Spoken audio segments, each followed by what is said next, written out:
Your phone rings. You see your adult child's name on the screen and your heart lifts for just a moment. But it goes straight to voicemail. Again, you're not alone in this pain.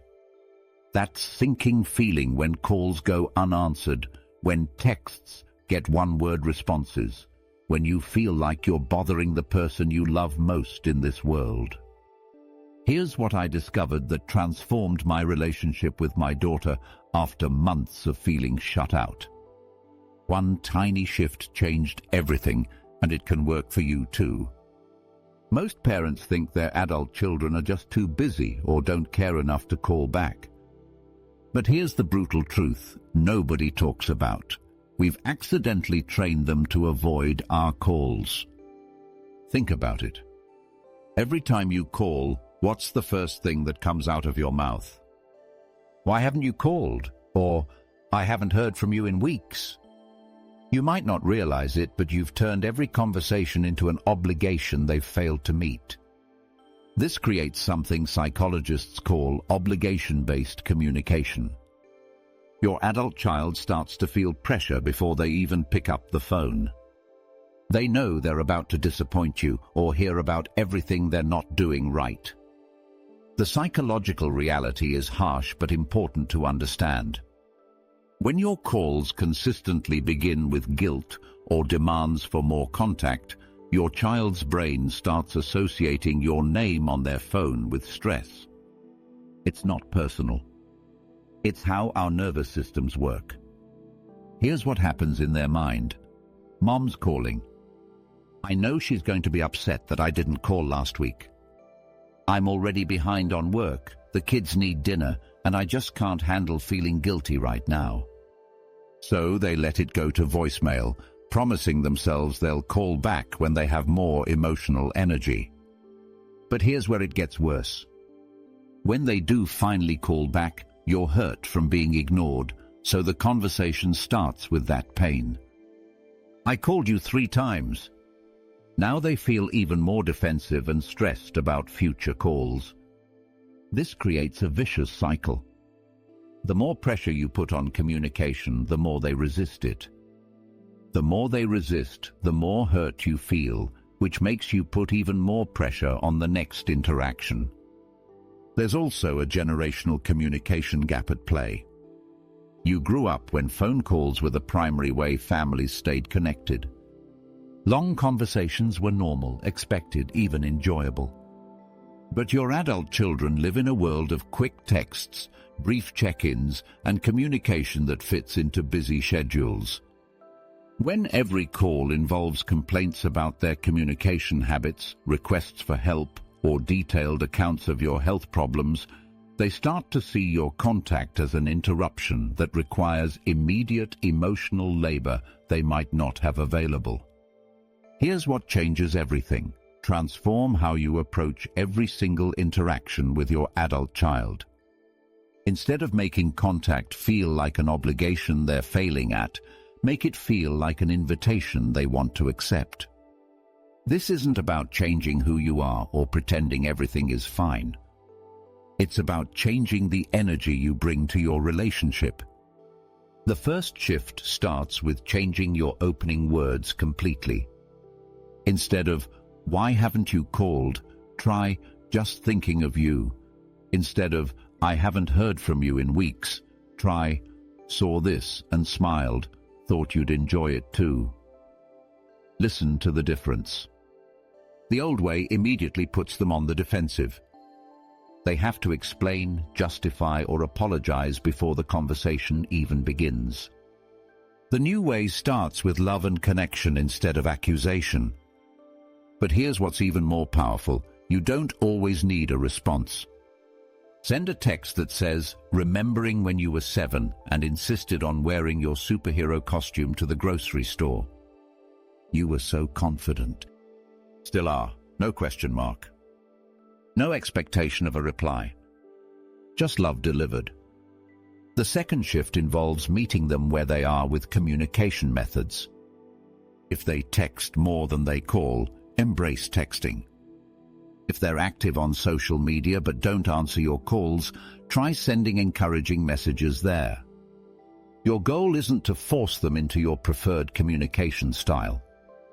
Your goal is connection, and connection happens in whatever format works for both of you. I know what you're thinking, but I want to hear their voice. I want real conversations. You can still have those. But first, you need to rebuild the foundation of trust and joy in your relationship. The third shift is crucial. Become a source of joy, not just needs. When you contact your adult child, ask yourself, am I bringing lightness or heaviness to their day? Instead of leading with your doctor appointments, your loneliness, or your frustration with their lack of contact, try sharing something positive. The sunrise this morning reminded me of that camping trip when you were 12. Or, just heard that song you used to sing in the car and had to smile. This doesn't mean you can never share struggles or ask for support. It means you balance those conversations with moments of pure connection and joy. The fourth shift requires adjusting your expectations about frequency and format. Quality matters more than quantity. A 2-minute conversation where you both feel good is worth more than a 30-minute call filled with tension and obligation. Celebrate brief interactions instead of demanding long conversations. When they send a quick "love you too" text in response to your message, that's connection. When they share a photo of their lunch without being asked, that's them thinking of you. Here's a real example of how this works. Maria, 72, hadn't heard from her son in 2 months. Every call went to voicemail. Instead of leaving another message asking why he wasn't calling back, she sent a simple text. Driving past the park where you learned to ride your bike. You were so determined. Proud of you then, proud of you now. He texted back within an hour. Not a long message, just "Thanks, Mom, needed that today." But it was the first response she'd gotten in months. That tiny shift opened the door. She kept sending brief, loving messages with no expectations. Within 3 weeks, he called her. Not because he felt obligated, but because she'd become a source of encouragement instead of stress in his life. The transformation doesn't happen overnight, but it does happen. When you stop chasing connection and start creating it through invitation instead of obligation, everything changes.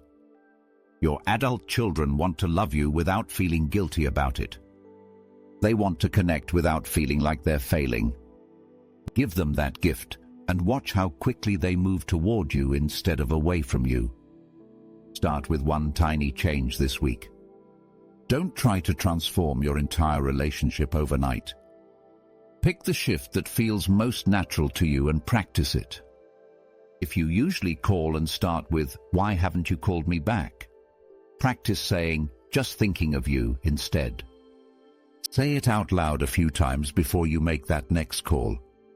It needs to feel genuine when it comes out of your mouth.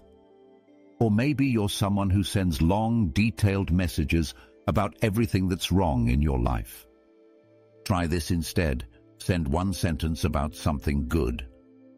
The flowers you planted last spring are blooming again. Beautiful. That's it.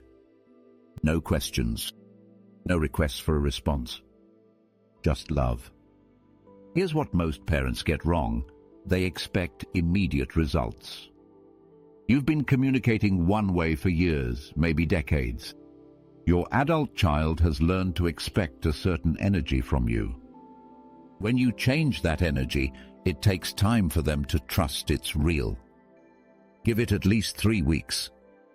That's how long it takes for new patterns to feel natural to both of you. During those 3 weeks, track what works. Notice which approaches get responses, even small ones.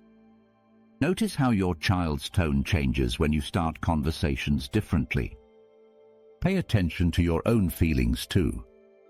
When you approach contact from invitation instead of obligation, you'll feel lighter, less anxious, less hurt when responses don't come immediately. The ripple effect is remarkable. When one relationship in the family shifts from pressure to peace, it affects everyone. Your other children notice. Your grandchildren pick up on the change. Family gatherings become easier because there's less underlying tension. But here's the most surprising part. This approach often reveals what your adult child has been wanting to share with you, but couldn't because they were too busy defending themselves against your hurt feelings. When you stop making every conversation about your needs and start making it about connection, they finally have space to tell you about their life, their challenges, their joys.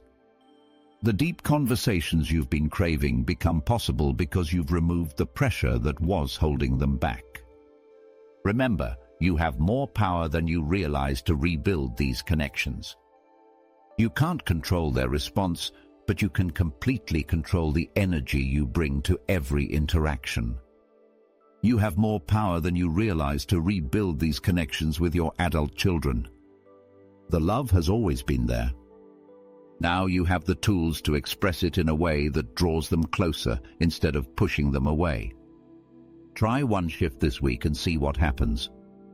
Comment below with which shift you'll try first.